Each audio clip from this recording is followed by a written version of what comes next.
Soy Enrique San Francisco, salud, estoy con mi cerveza. Bueno, ya sabéis que los cómicos estamos en una situación ahora precaria, dadas las circunstancias. Y a mí me encantaría entrar en Patreon. Podéis contar conmigo para lo que queráis, consultarme, incluso podemos hacer hasta citas. Si son mujeres, mejor. Y bueno, que os aprecio y que vamos a ver cómo va este tema, porque yo la verdad, por la edad que tengo, no tengo ni idea. Pero estoy encantado de estar en Patreon. Un abrazo y un beso de Enrique San Francisco.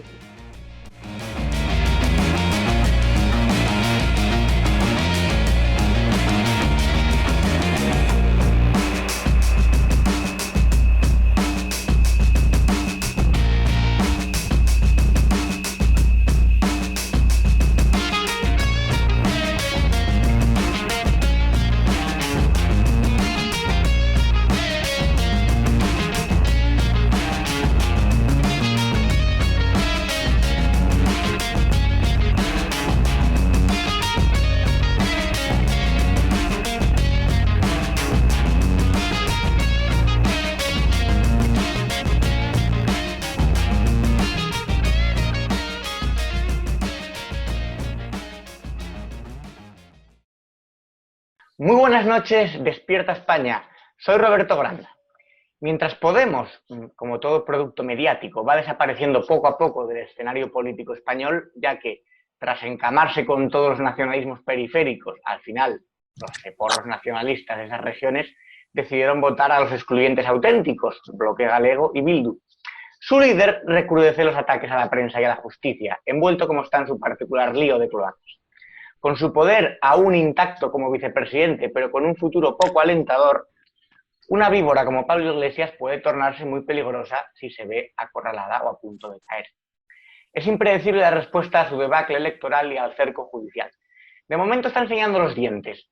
Ha nombrado a periodistas y utilizado un término, un modo amenazante. Rafa Núñez Huesca me decía en una entrevista que solo es un mierdecilla. Veremos cómo evoluciona, no debemos olvidar que es un totalitario que tenía vínculos muy cercanos con el entorno de presos de ETA. Una de las características de toda tiranía es la eliminación paulatina del disidente. Cárceles, represión, censura, tortura o muerte. En España, este partido de alma chavista, Podemos, purgó a sus propios miembros díscolos hasta quedar prácticamente en un negocio familiar del líder supremo. Y lo único que separó a algunos purgados del Piolet o de la cuneta fue vivir en la civilizada Europa, de momento. La empresa morada ha dado grandes beneficios, aunque no todo el dinero venga de medios lícitos, pero sí tiene asegurada una pensión vitalicia y aunque no ha conseguido mejorar la vida de la gente, hay que ser bobo para hacerse eso, la gente sí ha mejorado su vida particular, con un nivel adquisitivo de renta y de propiedad al alcance de un grupo de privilegiados. Hace poco, Irene Montero, en esos alardes habituales de demagogia e ignorancia galopante, puso a Argentina como un modelo económico. Argentina ha entrado en suspensión de pagos y tiene una historia de peronismo que, aunque fascine a los caudillos ibéricos, no son ejemplo de nada, al menos de nada que se parezca a democracia. El 4 de julio aparecía asesinado Fabián Gutiérrez, el secretario privado de Cristina Kirchner, que trataba de colaborar con la justicia. Es uno más en la lista de cadáveres de la vicepresidenta de Argentina. Hasta 8 difuntos tienen en su entorno. Fue asesinado el fiscal que la acusaba, murió el juez que la investigaba, su contable. Este es el ejemplo que los populistas ponen para España, Argentina. Realmente provoca escalofríos. Para hablar de este y otros asuntos, voy a dar la bienvenida una semana más ya a Ervin Hoyos. Ervin, bienvenido. Pues es un gusto, Roberto, estar aquí con todos los seguidores, con todos los televidentes, con todos los que todos los martes a esta hora empiezan a reportar su conexión con esta plataforma y que nos permiten llevarles la visión desde las noticias en contraste de Europa y de Latinoamérica. Por eso es tan importante que podemos hoy en este mundo globalizado contrastar la información. Y lo que dicen los de Podemos en España cuando ponen a Argentina como un modelo y como una referencia, pues es solamente hacer un clic y les podemos mostrar que es todo lo contrario, que es populismo, que es tiranía, que es persecución y que todo aquel que amenace sus intereses, inmediatamente lo asesinan, lo entierran, lo desaparecen, tiran la piedra y esconden la mano. No solamente es este caso del exsecretario de Cristina Fernández de Kirchner que lo asesinaron y lo enterraron en una casa campestre, sino hay 7 casos más, pero son 7 casos de mayor relevancia, pero se habla de más de 3.000, ojo, más de 3.000 perseguidos por el kirchnerismo, más de 3.000 víctimas de persecución política en Argentina que han sido desaparecidos y que sobre ellos no se habla absolutamente nada. En algún momento estas personas fueron una amenaza para esta ideología socialista en Argentina, que es la misma que impusieron en Venezuela y es la misma que están imponiendo en España, la misma que defiende Pablo Iglesias, la misma que impone Maduro, la misma que impuso Chávez, la misma que han seguido orientando los castros para expandir por América Latina y que en Argentina ya está incrustada. Pero no podemos olvidar que Argentina ha tenido muchos nexos con España y hay muchos personajes de la política española vinculados a estas acciones de encubrir los delitos de los Kirchner. Y vale la pena señalar que uno de esos es el juez Baltasar Garzón, que ha estado muy vinculado con los Kirchner, que ha estado facilitándoles encubrir todos esos delitos y por qué no tal vez hasta asesorándoles para que salgan impunes de todas estas acciones que no son más que crímenes programados para mantenerse en el poder, para imponer miedo, para imponer terror y para imponer persecución. Así que al final todo esto es lo mismo y eso es lo que vamos a ver en este programa. Antes de meternos con Argentina, antes de ir hacia ese país de Sudamérica, Erwin, el pasado domingo el partido Podemos sufrió una debacle electoral tanto en el País Vasco como en Galicia. De hecho, en Galicia desapareció completamente de la esfera política. A pesar de estar en el poder en España, no ha conseguido afianzar el resto de plazas de poder. El populismo, como producto mediático, si no alcanza rápidamente el poder absoluto, tiende a desinflarse. ¿Crees que tiende a irse poco a poco hacia abajo? Precisamente porque no está sustentado en nada sólido, son solamente soflamas y demagogia. Normalmente la ignorancia al pueblo no le dura mucho. La ignorancia utilizada políticamente se sostiene muy poco. Así que cuando los populistas inflan a la gente con información falsa y con ilusiones, con el tiempo la gente empieza a darse cuenta que les han dicho mentiras y de inmediato el populismo cae. Eso ha ocurrido en muchas partes del mundo en donde los populistas, a través de fake news, a través de shows mediáticos, a través de acciones, incluso hasta con su propia integridad para victimizarse y ponerse como héroes, han logrado llegar a escenarios importantes. Después esos populistas han caído y muchos están en la cárcel. Así que el populismo no tiene nada en contra mejor que el tiempo. Cuando el populismo se le logra poner trabas en el tiempo para que se desinfle, cae solito. Y eso es lo que ha pasado en Galicia y eso va a pasar en el resto de España cuando todos los españoles se den cuenta que estos populistas lo único que han hecho es utilizar una cantidad de información a su favor, que mucha es información falsa, que es información mentirosa, que han trabajado lo que ellos llaman la compartimentación, y la compartimentación es la información fragmentada, ya que a los de estratos medios y bajos les dan una información, a los de estratos medios altos, a los industriales les dan otra y a todos los manejan con información compartimentada, y cuando se logra contrastar que están diciendo mentiras, el populismo cae. Así que es fácil desenmascarar a los populistas, solo basta con hacerles un buen seguimiento, con hacerles una trazabilidad de sus ideas y se da uno cuenta que son unos absolutos mentirosos empedernidos que usan esa técnica para engañar a la gente.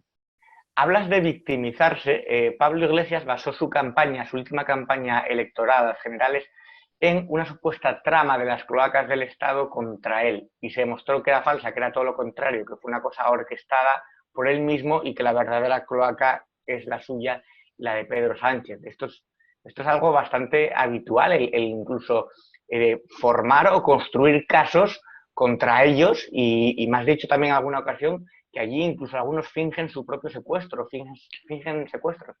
Mire, hemos tenido casos en Latinoamérica, especialmente en Ecuador, en Colombia. Si vamos a Ecuador, por ejemplo, aquí en Ecuador vimos a Rafael Correa haciendo un show en donde él mismo estaba diciendo que las propias fuerzas militares lo querían secuestrar y que querían darle un golpe de Estado. Y fue tanto que fue grabado, ojo, fue grabado ensayando el show que le iba a hacer a la gente, poniéndose en una ventana, quitándose la corbata y desafiando a los que le iban a dar el golpe de Estado, unos golpistas que no existían. Y lo hizo en 7 escenarios distintos hasta que logró llamar la atención de los medios de comunicación y lo hizo noticia durante unos pocos días y luego después fue puesto en evidencia de que hacía parte de un show. En Colombia, por ejemplo, ha habido casos de gente de izquierda, incluso políticos de otros partidos que no son de izquierda, que se han ido a buscar la guerrilla para que los mantenga ya comiendo y durmiendo 15, 20 días, un mes, y luego decir que era que estaban secuestrados. Ahora que se ha desmovilizado la guerrilla, es que hemos conocido detalles de políticos que iban a pernoctar allá una semana, 8 días, 15 días, y les decían que cuando ellos volvieran, que ojalá dijeran que efectivamente sí los habían tenido secuestrados para ganar adepciones políticas. Así que esto ha pasado en muchos escenarios, pero especialmente los populistas son los que montan los shows mediáticos más grandes, y lo hemos visto, por ejemplo, con Maduro.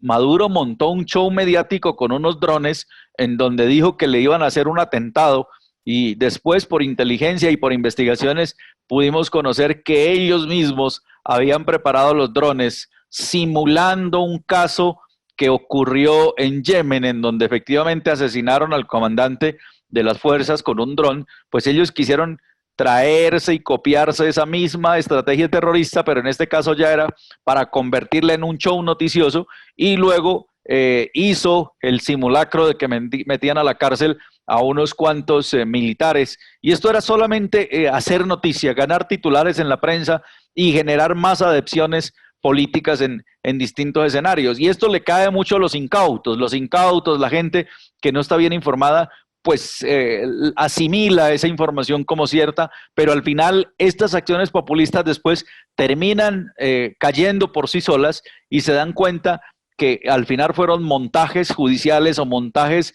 mediáticos, y cuando el populista es descubierto, sube como palma y cae como coco. Decía el filósofo español Fernando Savater que el populismo es la democracia de los ignorantes. Sin embargo, por ejemplo, cuando Pablo Iglesias hablaba de que iba a acabar con la casta, de que ellos eran pueblo, esa cosa intangible, objeto supuestamente de derecho, que es el pueblo, que no se sabe lo que es exactamente las mismas palabras que utilizaba Chávez para llegar al poder. Chávez fue el primero que usó, de los primeros que usó el término casta. Y Pablo Iglesias utilizaba exactamente las mismas estrategias y, sin embargo, en España coló hasta tal punto que fue votado por 5 millones de personas en su máximo pico de electorado. Mire, hay una frase que empezó a hacer carrera, empezó a hacer curso desde la época de Fidel Castro. Y hay un discurso muy famoso que dice Fidel Castro: yo soy el pueblo soy yo soy el pueblo. Y si la vemos y buscamos en videos, Chávez dice lo mismo, es que yo soy el pueblo, y llegó a decir que él era la encarnación de Simón Bolívar. Y ahora el presidente de México recientemente fue grabado en un discurso, López Obrador, socialista, diciendo lo mismo: yo soy el pueblo soy yo siento lo que siente el pueblo. Todos tienen la misma doctrina. Eso lo dijeron Fidel Castro, luego su hermano, después lo dijo el Che Guevara. Todos los socialistas, todos los comunistas se apersonan de asignarse a sí mismos que ellos son la carne del pueblo. O sea, es que son hasta descarados al final.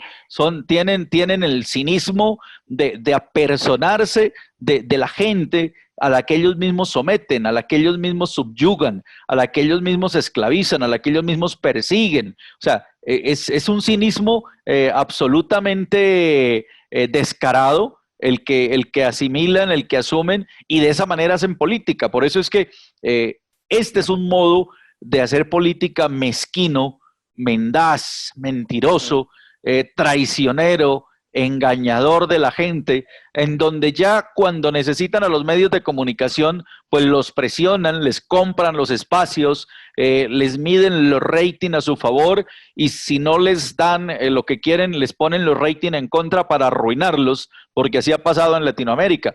Como controlan los manejos de rating, entonces a un programa o a una cadena que tiene buen rating dicen que no tiene absolutamente nada y lo arruinan, porque la pauta publicitaria se mide justamente por la medición del rating. Entonces los acaban de esa manera. Así Chávez acabó con los principales medios en Venezuela, hizo lo mismo Correa en Ecuador, los Kirchner en Argentina. Si ustedes se han dado cuenta, la Cristina Fernández de Kirchner no permite nunca una rueda de prensa.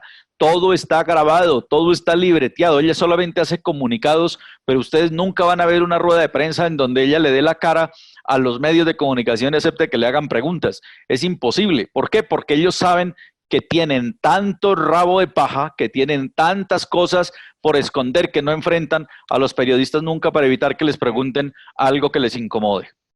De hecho, debería hacerse, yo creo, pedagogía democrática para explicar que el pueblo, ese ente abstracto, no es sujeto de derecho, que los sujetos de derechos son los individuos, las personas, igual que los territorios no tienen derechos, sino la gente que vive ahí, los habitantes, los ciudadanos, y que tampoco tienen derecho las lenguas por sí. El derecho a la lengua no, son los derechos, en todo caso, de los hablantes, ¿no? Pero los populistas utilizan mucho los términos pueblo, gente, casta. En fin, vamos a hablar de Argentina. Vamos a hablar, por ejemplo, ya en 2015 apareció asesinado Alberto Nissan, fiscal, y los informes policiales sostienen que evidentemente fue ejecutado. Este es el primero, los primeros que se conocen mediáticamente, que se conozcan al menos, ¿no? El fiscal Alberto Nisman.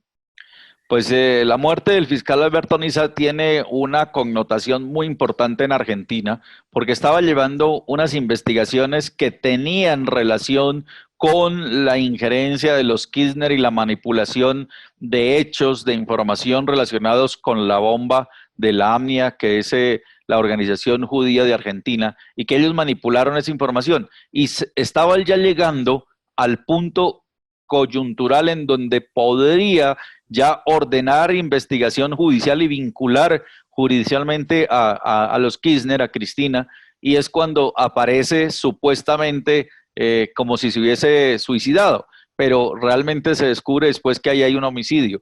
Y sucesivamente hay otros hechos que también vinculan a personas cercanas a los Kirchner que tenían información coyuntural o gente que estaba colaborando ya con la justicia y han aparecido asesinados. Yo creo que aquí se tiene que hacer un trabajo, incluso desde el exterior también, para apoyar a los jueces que han tomado la decisión de continuar con las investigaciones. Mas, sin embargo, es muy delicado porque dentro de Argentina existe un temor al poder de los Kirchner, un temor a ese halo omnisciente que hace que la gente sienta que en todos lados los están observando o que los están siguiendo, que cualquiera que colabore con la justicia puede ser objeto de lo mismo, de muerte o desaparición. Así que vamos a tener que ponerle los ojos como medios extranjeros a los temas de Argentina, y como yo lo dije cuando iniciamos a hacer este programa, ese es uno de los países que va a estar en la mira, en el objetivo de Despierta España. ¿Por qué razón? Porque desde España enlazamos la correlación de ese socialismo criminal en distintas partes de Latinoamérica, de Iberoamérica, para que se den cuenta que no les puede pasar a España lo que le está pasando a estos países. Bueno, la gente tiene miedo en Argentina, lógicamente, porque cualquiera del círculo de los Kirchner que investiga o que intenta hablar con la justicia aparece muerto. Es normal. En España lo único que está ocurriendo de momento es el señalamiento de periodistas, el intento de la muerte civil, es decir, que a los periodistas se les despida, no se les contrate, se les condene al ostracismo. Pero bueno, yo soy de la opinión, y no sé qué opinas tú, Erwin, que la pareja Iglesias-Montero, teniendo de referencia al chavismo, teniendo de referencia al peronismo, teniendo de referencia la Cuba de Castro, si por ellos fuera, eliminarían físicamente al disidente. Esto a algunos se puede escandalizar, pero es realmente su modo de proceder e incluso su manera de pensar. Vamos a ver después un vídeo de Irene Montero. Yo creo que ver el vídeo de esta mujer poniendo en evidencia primero su ignorancia y segundo de ejemplo a Argentina, pues esto es como poner de ejemplo a Cuba digamos, no sé, de la abstención o de la religión. Yo creo que ahí no hay absolutamente ninguna coincidencia y se le tendría que medir tal vez hasta el concepto intelectual. Yo no sé si esta mujer tiene algún problema de conocimiento, ¿sí? Es probable. De discernimiento, o le hicieron también hecho el lavado de cerebro, o sencillamente a la gente cuando le llega el dinero de arriba, cuando se lo extraen al pueblo, cuando usurpan el poder y tienen tanto dinero a disposición, pues dicen las sandeces que puedan decir y que ni siquiera se sonrojan. No les sorprende saber que están diciendo cosas como estas. Bueno, Irene Montero no tiene un intelecto excesivamente vigoroso, pero bueno, vamos a ver el vídeo de Irene Montero hablando de Argentina. Que la economía no es una cosa de expertos que nada tienen que ver ni con la política ni con la democracia, que eso era una cosa que aquí en España por lo menos pensaba mucha gente, ¿no? Que gobiernen los expertos, que las decisiones económicas las tomen los expertos como si los economistas fuesen, pues eso, una cosa que nada tiene que ver con la democracia. O con las instituciones públicas o con la política misma, ¿no? Creo que eso ha quedado de manifiesto que no es verdad. La economía es una forma de organización de recursos finitos para satisfacer las necesidades de todos y de todas, y tiene que estar al servicio de la vida. Está, de hecho, al servicio de la vida, aunque sea para enfrentarse a ella si las reglas de esa economía son incompatibles con que todos y todas podamos vivir con derechos garantizados. Entonces, creo que hay que mantener la esperanza porque como nos demuestra el ejemplo de Argentina, por supuesto que sí se pueden construir esas alternativas y esas formas de organización social que no dejen a nadie atrás, que cuando llega un momento difícil ven a un gobierno valiente poniéndose del lado de la gente. Bueno, lenguaje inclusivo para lerdos, ya que nadie, salvo que sea un analfabeto o un demagogo, nadie habla así. Y luego poner a Argentina como modelo económico, pero incluso como modelo político. ¿Esto, Erwin, es ignorancia o es maldad? Yo creo que es aprovechar la maldad para creer a los demás ignorantes. O sea, es con una doble intención, creerse que tiene conocimientos y que esos conocimientos les pone su instinto maldadoso, creyendo que en este mundo globalizado no se tienen conocimientos sobre estos temas y que no se pueden contrastar. Yo creo que los políticos tienen que entender que cualquier palabra que digan, que cualquier cosa que digan, inmediatamente va a ser auscultada y contrastada. Solamente basta con entrar a un portal de internet y mirar lo que pasa en Argentina, mirar que vienen de una crisis económica propiciada por los mismos Kirchner, que tuvieron el acabose de su economía por las mismas acciones corruptas de sus gobiernos, en donde lograron desfalcar el país, donde pusieron a Argentina en la crisis más profunda y luego lo sometieron a impuestos, lo sometieron a persecuciones, lo sometieron a todos los vejámenes que se puede someter a un país que cae en el socialismo. Y en esas reacciones ahora quieren taparlo, y estos, desde España, esta mujer es una de las que ahora quiere poner a Argentina como ejemplo para taparle un escándalo tan fuerte como el que tuvo Argentina y decirle a los españoles que el socialismo es bueno, que hay que ir en esa línea, que son un modelo, que son un ejemplo. O sea, esto es un asalto al pensamiento natural de entender que cuando un país fracasa, es culpa de los mandatarios. Cuando un país fracasa, es culpa de los que han estado al frente y no lo quieren asumir. Pero mientras España se encamina hacia una crisis económica bastante salvaje, con una recesión que todos los índices anuncian que va a ser bastante dura, estos populistas están viviendo bastante bien y además con un tren de vida no accesible a todo el mundo, o sea, pues unos pocos privilegiados. La zona, por ejemplo, en la que viven los Iglesias Montero en Galapagar es una zona exclusiva. Esto también es algo común en los populistas en América Latina, ¿no? El enriquecerse y el vivir a todo tren mientras el pueblo pasa penurias. Mire, Evo Morales cuando estaba en Bolivia, que fue sacado ahora recientemente con esta reacción del pueblo que votó y que lo logró sacar electoralmente del poder, pues ahí es cuando se dan cuenta que vivía bajo la ostentación de las riquezas, vivía cual jeque árabe en un país que está surgiendo de las dificultades y que Bolivia ha vivido la crisis más difícil, pero como él estaba aliado con los cocaleros, productores de coca que le venden la materia prima para procesarle coca al Chapo Guzmán, pues obviamente él estaba bajo la total ostentación, viviendo en el mejor estrato, viviendo en las mejores condiciones económicas, viviendo de algo que ni siquiera el más rico comerciante, empresario, millonario de Bolivia se lo pudiera dar. Él venía de una casta indígena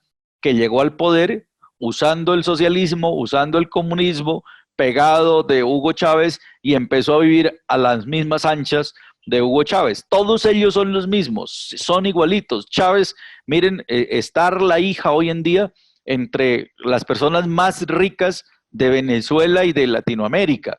O sea, yo no sé por qué se ha demorado tanto la DEA, el gobierno de los Estados Unidos, en caerle a esta mujer que no ha hecho más que lavar activos, porque ese es un delito.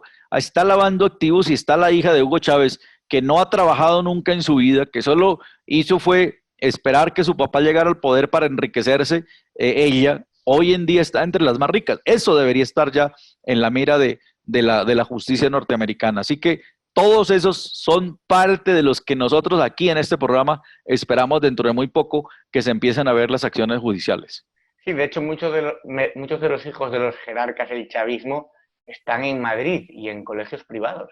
Es bastante curioso. Claro, los hijos del general Vladimir Padrino, un narcotraficante que ya deberían haber sido por lo menos deportados. El hecho de que su papá, un general de la Guardia Nacional Bolivariana, esté citado y pedido en extradición por los Estados Unidos y sus hijos estén en España, en manos de otro gobierno, ya hubieran sido expulsados, no detenidos porque tal vez ellos no tengan delitos, no les figure ningún delito, pero al menos por dignidad del país, expulsados de España, puestos a disposición en su propio país. Váyanse para Venezuela, ustedes son hijos de un narcotraficante que no pueden estar, pero nada, como hay obviamente una complicidad y hay una alianza ideológica y tienen el mismo objetivo que hicieron en Venezuela, que es ahora quedarse con España, pues ahí están los hijos de Vladimir Padrino y están los hijos de otros generales de este régimen tirano de Venezuela. Erwin, yo la diferencia que veo con España, con otros regímenes en Latinoamérica, es que, por ejemplo, Hugo Chávez dio un golpe de Estado fallido. Hugo Chávez era un militar, estaba dispuesto a tomar las armas, estaba dispuesto a ir a la guerra civil. Fidel Castro desembarcó con el Granma y sobrevivieron muy pocos, y sin embargo luchó en Sierra Maestra, estuvo partiéndose la cara, como quien dice, dando el callo, enfrentándose. Era una persona dispuesto a derramar sangre, dispuesto a ir a la batalla. Eran unos canallas, pero al final eran militares y que estaban dispuestos a, digamos, a enfrentarse desde el punto de vista bélico. A Pablo Iglesias, que no es militar y no es nada semejante, no se le ve capaz ni de coger un fusil, ni de enfrentarse, ni de iniciar una revolución comunista en España, básicamente porque ni tiene al ejército de su parte, ni a la Guardia Civil, ni al jefe del Estado. Pero sus tácticas podrían ser otras, podría ser irse entrando poco a poco en las instituciones, no por la fuerza, no por lo militar, pero sí entrando primero en la justicia, en los medios de comunicación, o sea, copando el poder de otra forma. Es la forma, o sea, es la manera en que yo lo veo, que él no tiene el poder ni las agallas tampoco para iniciar una revolución armada, pero sin embargo sí tiene la opción de ir minando poco a poco las instituciones democráticas del país. Las revoluciones se han hecho en dos líneas. Una línea son los revolucionarios o los guerrilleros que en su momento tomaron, como usted lo señala, las armas para llegar al poder y de alguna manera uno dice, hombre, tenían algunos grados de valor así estuvieran equivocados, pero esos son unos revolucionarios. Los otros son los revolucionarios de cóctel, los revolucionarios de puticlubs, los revolucionarios de vida nocturna, degenerados, drogadictos, que no tienen ningún tipo de disciplina, que solo buscan comisionar negocios, que son batracios del Estado, que viven siempre criticando al Estado, pero no se despegan de los cargos públicos del Estado. O sea, eso es lo peor, que parecen sanguijuelas, porque critican el Estado, todo el tiempo critican las instituciones, atacan al mismo Estado, pero viven acaparándose los cargos de poder más importantes dentro del mismo Estado, pidiendo indemnizaciones, pidiendo primas, pidiendo todos los beneficios del Estado, y lo viven criticando todo el tiempo. Por eso es que son sanguijuelas de la sociedad que aprovechan una condición política para meterse allí, y esos son los modelos de revolucionarios que ahora nos quieren imponer bajo unas doctrinas en donde la estrategia para ellos ganar es sembrar el odio, la estrategia para ellos ganar es sembrar la división, es imponer la lucha de clases, es generar esos compartimientos o compartimentaciones de información para enfrentar a unos y otros, para sembrar odio y cizaña en la sociedad, para sembrar división en las fuerzas militares, para generar enfrentamiento entre los medios de comunicación, y ellos imponen esa teoría de que los que están conmigo son los buenos y los que están contra mí son los malos. Entonces ese divide y reinarás hace parte de la teoría marxista-leninista, y eso la imponen ahora en las sociedades, y nos damos cuenta cómo en estos países latinoamericanos han llenado de odio las sociedades. Entonces le enseñan al vecino a odiar a su mejor vecino, les enseñan a odiar a los jóvenes la iglesia, les enseñan a odiar la autoridad, a odiar la policía, a odiar las instituciones, pero a vivir del Estado, a vivir de lo que les pueda proveer el Estado. Entonces es una ambivalencia mental que lo único que casi que los puede convertir es como en una enfermedad social que ni siquiera ellos se identifican, que ni siquiera ellos se logran poner del lado del país que los parió, porque odian el país, odian la bandera, odian los símbolos patrios, pero quieren estar ahí y quieren llegar al poder, y odian lo que significa la nacionalidad, pero quieren llegar ahí, quieren llegar a imponerse. Entonces es una ambivalencia que lo único que los hace realmente convertirse es en hienas, que lo único que quieren al final son sus beneficios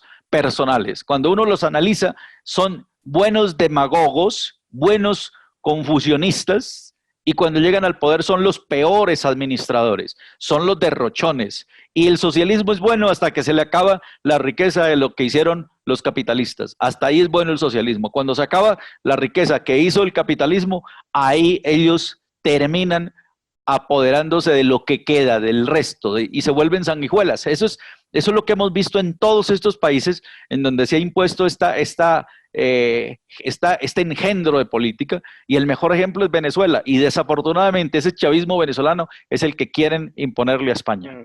Perfectamente definido, se nota que los conoces bien, me quedo con lo de batracios del Estado. Fabián Gutiérrez, exsecretario de Cristina, asesinado el 4 de julio, colaboraba con la justicia. ¿Tenemos algún vídeo, alguna información para seguir añadiendo cosas que nos puedan aclarar o que podamos entender mejor cómo funciona esto? Bueno, pues tenemos, hay unos documentos que nos muestran lo que ha ocurrido con el caso Argentina, que además es muy comprometedor y vincula a los Kirchner. Para los Kirchner, gobernar fue editar. Ellos concibieron desde un primer momento que la cuestión no era llevarse bien con los medios, sino que era editarlos, redactarlos, apropiárselos. En materia de disciplinamiento de los periodistas y los medios de comunicación, aunque no solo de los periodistas y los medios de comunicación, los Kirchner siempre se movieron bajo 3 premisas. Primero, convencer. Si no se convence, comprar. Y si no se convence ni se puede comprar, destruir. Esa fue la manera en que ellos convencieron, compraron o trataron de destruir a los que no se les alineaban. La fórmula que encabecé junto al ingeniero Julio Cobos obtuvo más del 45% de los votos válidos emitidos y por lo tanto no corresponde, tal cual lo ha proclamado esta misma Asamblea Legislativa, convocar a una segunda vuelta. En esos términos y en los términos del artículo 97, vengo a tomar posesión del cargo de Presidenta de la República Argentina, el cargo, el honor más grande que puede tener un argentino o una argentina. Pues aquí tenemos, después de ver ese primer video, tenemos un segundo video que también habla de los muertos de los Kirchner. La vicepresidenta del gobierno peronista argentino, Cristina Fernández de Kirchner, antes esposa del presidente Néstor Kirchner y luego presidenta durante 2 legislaturas, vuelve a tener suerte. Uno de los arrepentidos que estaba dispuesto a revelar información de la corrupción de los Kirchner ha sido asesinado. Lo hallaron muerto, envuelto en una sábana y enterrado cerca de su domicilio, donde cumplía el confinamiento por el coronavirus, en Calafate. Fabián Gutiérrez, el que fuera secretario de Cristina, estaba colaborando como arrepentido en los famosos cuadernos de las coimas, donde se relataban todos los sobornos que siempre se ha sabido llegaban en maletas a la Casa Rosada y tenían que pesarse para calcular su valor, ya que era imposible contar tan cantidad de dinero en sobornos. Luego era transportado a la mansión de Calafate en los aviones oficiales de presidencia. Otra muerte muy sonada fue la del fiscal Alberto Nisman, que estaba a punto de incriminar a los Kirchner por encubrimiento del atentado contra la mutua israelí-argentina, la Amaya, suceso ocurrido en Buenos Aires en el 94 y donde murieron unas 22 personas que se encontraban en el edificio de la calle Pasteur 633. El atentado fue organizado por el gobierno de Irán, pero los Kirchner lo ocultaron para mantener las relaciones económicas con ese país, ya que estaba infiltrándose en todos los gobiernos sudamericanos, como se ha comprobado recientemente en Bolivia, Venezuela y Colombia, donde se fabrican ingentes cantidades de cocaína que es enviada a países enemigos del régimen de los ayatolás para debilitarlos. El fiscal estaba a punto de comunicar la petición de procesamiento de Cristina Fernández de Kirchner, siendo presidenta de Argentina. Fue asesinado por los miembros del servicio secreto a las órdenes del gobierno. Pero no solo estos dos personajes incómodos han muerto convenientemente para que la vicepresidenta argentina siga impune de todos los casos de corrupción denunciados. También alguna que otra muerte accidental le benefició a esta conocida saltacunas. En diciembre del 2011 encuentran en un armario del Hotel Radisson de Montevideo a un joven desnudo, ahorcado con su propio cinturón. Se trataba de Iván Geni, subsecretario de Comercio Exterior, amante de la presidenta y amigo del hijo de Cristina. Esos días se celebraba la cumbre de Mercosur en la capital uruguaya, con asistencia de destacados miembros del gobierno argentino, entre los que se encontraba la presidenta, Cristina, y su joven amante. Durante estos años también han muerto varios jueces que llevaban causas de enriquecimiento ilícito y otros delitos contra Cristina Fernández de Kirchner.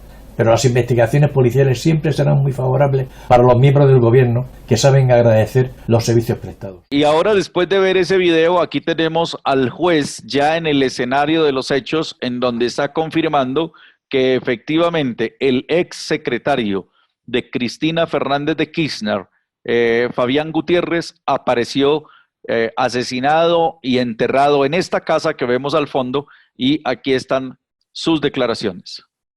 Tema que hay que tratar de establecer porque, a ver, si bien lo conocían algunos, el otro dice que tiene una relación más estrecha, así que es un tema que hay que, obviamente, demostrar a través de los testimonios y demás pruebas que seguramente iría analizando el avance de la investigación. Doctor, ¿alcanzó a divisar? No, y por el pronto estamos hablando, ahora sí, estamos hablando de un, homicidio. Hay que ver, un homicidio, si es agravado por, obviamente, el número de personas, etcétera, etcétera.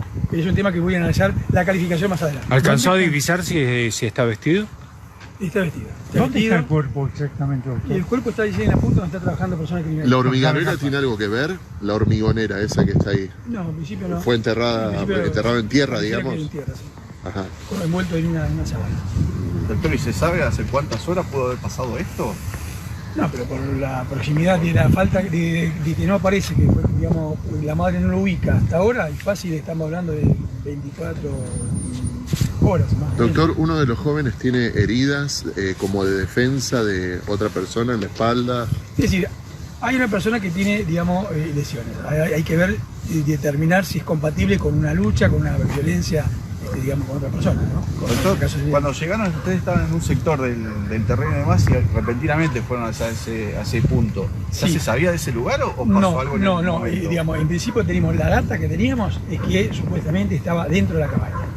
Luego, con el trabajo y el rastreo de personal de criminalística y personal policial, dimos con ese lugar y esa, digamos, con lo cual, bueno, muy agradecido por esta colaboración y por esta, digamos, acogimiento, ¿no? ¿Hay signos de pelea dentro de esta cabaña o ya se estima que llegó sin vida? No, ya se estima que llegó sin vida. Sí hay aquí en esta cabaña, bueno, el televisor y el equipo, digamos, de digamos, música que...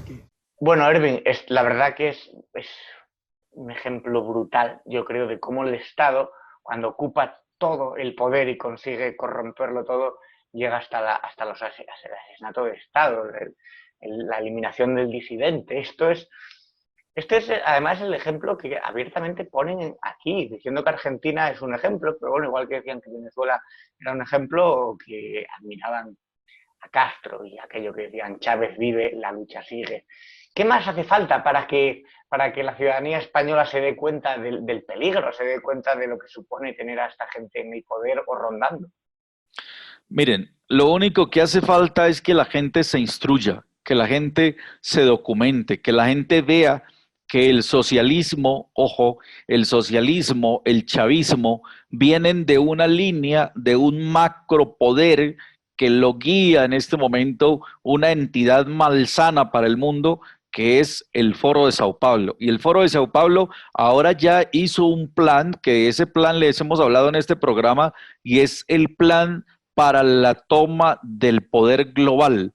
O sea, ellos no están hablando solo de quedarse con Venezuela, no se contentan con tener a Argentina, no se contentaron con tener a Bolivia y a Ecuador y a Nicaragua, quieren el poder global, quieren meterse a Estados Unidos, se están metiendo con la potencia mundial y quieren desestabilizar la democracia en los Estados Unidos y tienen unos planes para llegar a eso. Así que querer llegar a una democracia como la de Estados Unidos, pues España es una democracia de una segunda línea, si se podría llamar, en interés, y ya llegaron allí. O sea que lo más importante de entender nosotros es que tenemos que primero documentarnos, leer, investigar, y eso multiplicarlo con la gente, con el entorno, con los jóvenes, con los que están en las universidades, en los colegios, a los que les pretenden lavar el cerebro con toda una ideología del odio a la nación, de odio a la democracia,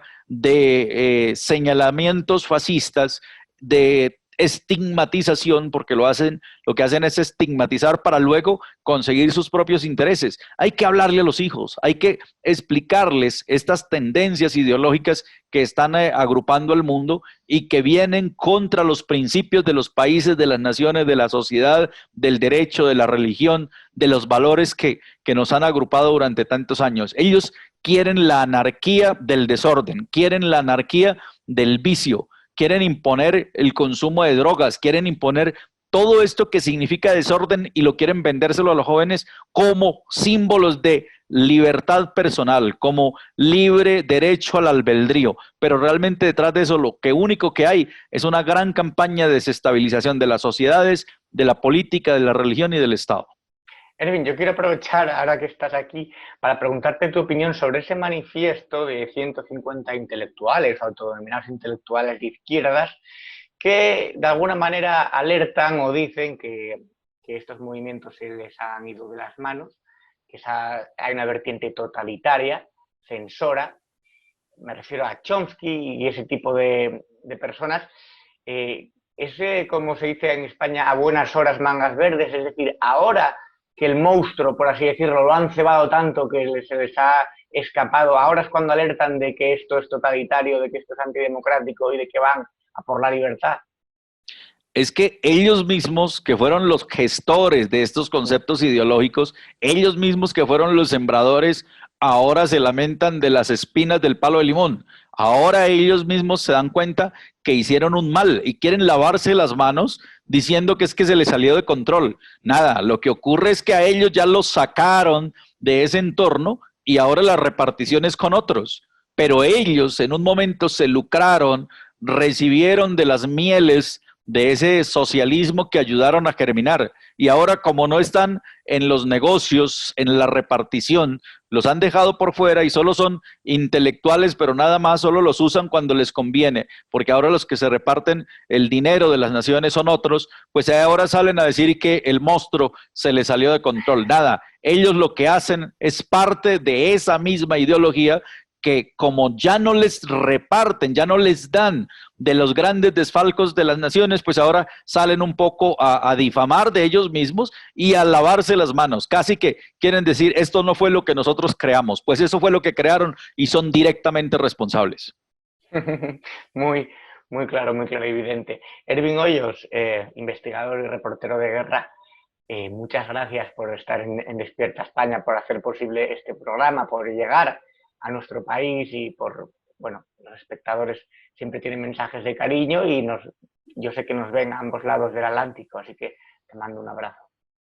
Pues un abrazo, Roberto. Un gran saludo para todos mis hermanos en España y aquí estaremos todos los martes para decirles Despierta España. Buenas noches. Despierta España. Buenas noches, Ervin.